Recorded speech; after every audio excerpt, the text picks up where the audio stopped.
دور موجود کے دن رات بدل سکتے ہیں، تم بدل جاؤ تو یارو یہ حالات بدل سکتے ہیں۔ معزز علماء کرام، بزرگان دین، علماء دین متین، پردہ نشی خواتین، السلام علیکم ورحمۃ اللہ وبرکاتہ۔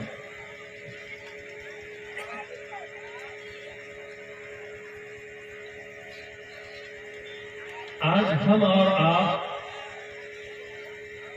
جن حالات کا سامنا کر رہے ہیں، جن کٹھنائیوں سے، مصائب و آلام سے ہم گزر رہے ہیں، وہ ہم سے چھپا ہوا نہیں ہے۔ آج کا یہ دور سوشل میڈیا کا دور ہے، فیس بک، واٹس ایپ کا دور ہے۔ ہر بندہ، بچے سے لے کر بوڑھے تک ہر انسان اپڈیٹ ہو چکا ہے، زمانے کے ساتھ چلنا شروع کر دیا ہے۔ دنیا کی کسی گوشے میں، کسی خطے میں، کہیں بھی کچھ بھی حادثہ، واقعہ پیش آئے، سب سے پہلے ہم جان جاتے ہیں۔ آج سے 10-15 سال قبل ایسا نہیں تھا، ہمیں اپنے گاؤں کے بغل کی خبر نہیں رہتی۔ ان حالات کے اندر ہمیں کس طرح سے اپنی زندگی گزارنی چاہیے، سیرت رسول صلی اللہ علیہ وسلم کا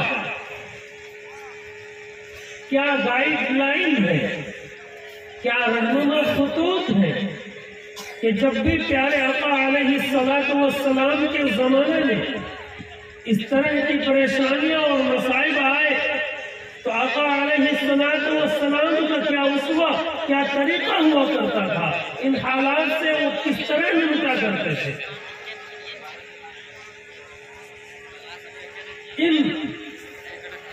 اس موضوع کے چند گوشوں پر میں اپنی بات رکھوں گا۔ مسلمانوں، آج ہماری قوم کا، یعنی قوم مسلم کا ہر فرد یہ شکایت کرتا نظر آ رہا ہے کہ حالات خراب ہیں، ہمارے حقوق ہمیں نہیں دیے جا رہے ہیں، ہم پر ظلم و ستم کے پہاڑ توڑے جا رہے ہیں۔ یہ ساری چیزیں صحیح ہیں، لیکن سب سے پہلی بات جو مجھے اور آپ کو سمجھنی ہے یہ کہ یہ حالات آئے کیوں، یہ حالات آئے کیوں، کیا وجہ بنی۔ ہم مسلمان ہیں، اللہ اور اس کے رسول کو ماننے والے ہیں، ایسا ہو ہی نہیں سکتا ہے آقا علیہ السلام کا کلمہ پڑھنے والا، قرآن کریم کو اللہ کا کلام ماننے والا، جس کے پاس قرآن جیسی عظیم اور مقدس کتاب ہو، اس سے بڑی گائیڈ لائن دنیا کے کسی ریلیجن کے پاس، کسی دھرم کے پاس نہیں ہے۔ It is complete guideline for all human beings۔ یہ جو قرآن ہے، یہ اللہ کا وحی ہے، یہ ریویل ہوا ہے by جبرائیل علیہ السلام on the messenger of Allah۔ اللہ سبحانہ و تعالیٰ کے آخری نبی محمد رسول اللہ صلی اللہ علیہ وسلم کے قلب مبارک پر ایسا ہو ہی نہیں سکتا۔ جس صحابہ کے پاس اس قرآن کے علاوہ کوئی کتاب نہیں تھی، اس قرآن کو لے کر انہوں نے دنیا کے اندر عظیم انقلاب برپا کر دیا، اور دنیا کی بڑی بڑی اس وقت کی سپر پاور طاقتیں مٹھی بھر مسلم جماعتوں سے ٹکرانے کا فیصلہ نہیں رکھ سکتی تھی۔ آج اس مسلمان کے پاس وہ قرآن ہے، اللہ کے رسول کا فرمان ہے، سیرت رسول ہے، اسوہ رسول ہے، اس کے باوجود ہم پستی اور ذلت میں کیوں گرے ہوئے ہیں؟ اس کی وجہ کیا ہے، یہ سمجھنے کی ضرورت ہے، وجہ ڈھونڈنے کی ضرورت ہے۔ اور جب وجہ مل جائے، اگر آج آپ کو بات سمجھ میں آ جائے تو پھر آپ کو یہ وعدہ لینا ہوگا کہ انشاءاللہ العزیز یہاں سے اٹھنے کے بعد ہم اپنے آپ کو چینج کریں گے، اپنے آپ کو بدلیں گے اور ایک نئی سوچ، ایک نئی فکر کے ساتھ، ایک نئی تازگی کے ساتھ، ایک نئے میسج کے ساتھ ہم یہاں سے جائیں گے انشاءاللہ۔ بولیے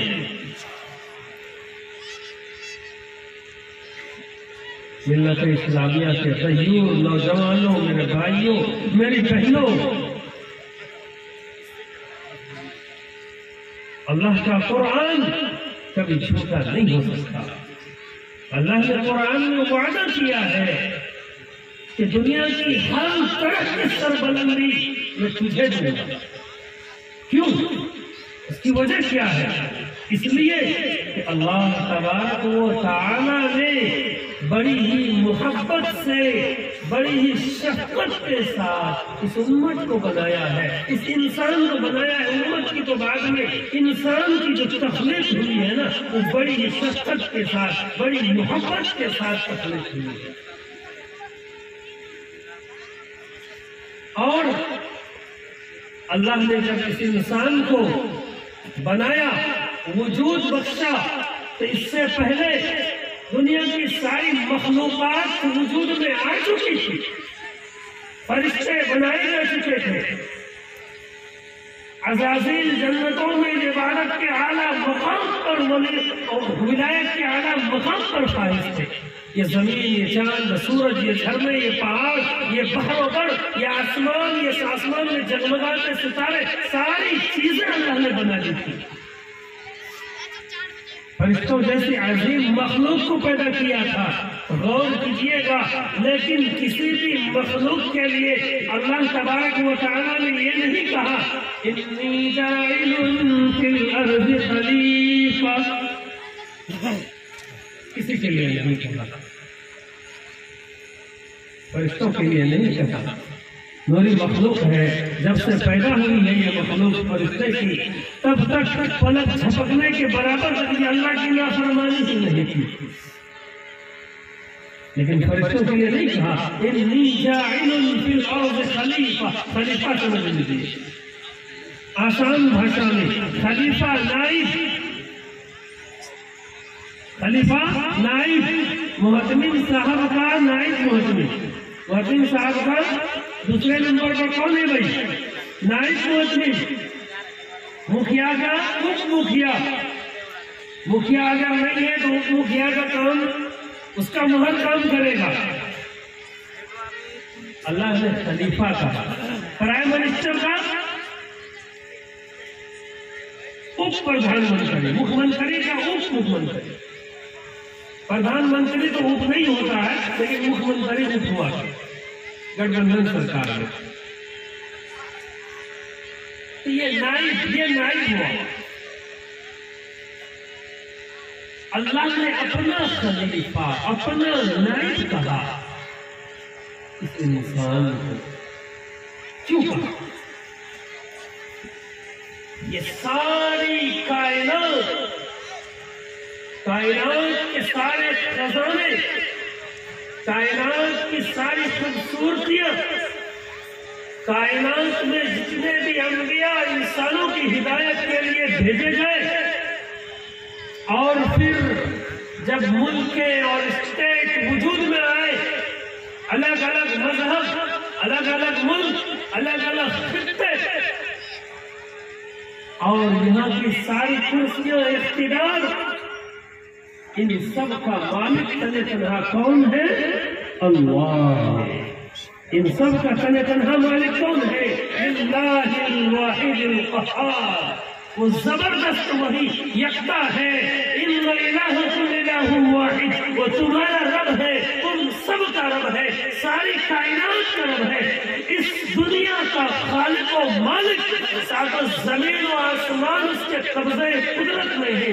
اللہ تبارک و تعالی نے جب ساری دنیا کی خوبصورتی کو پیدا کر دی، تو پھر چونکہ اللہ رب العزت ڈائریکٹ آسمانی دنیا سے لوگوں کو ہدایت دینے کے لیے نہیں آنے والے تھے، کیونکہ کوئی prime minister, Pradhan Mantri direct بھنجپور گاؤں میں آ کر یہ نہیں کہے گا کہ بھنجپور والوں کل سے تم لوگوں کو 10 کلو چاول ملے گا، لائن لگ جائے۔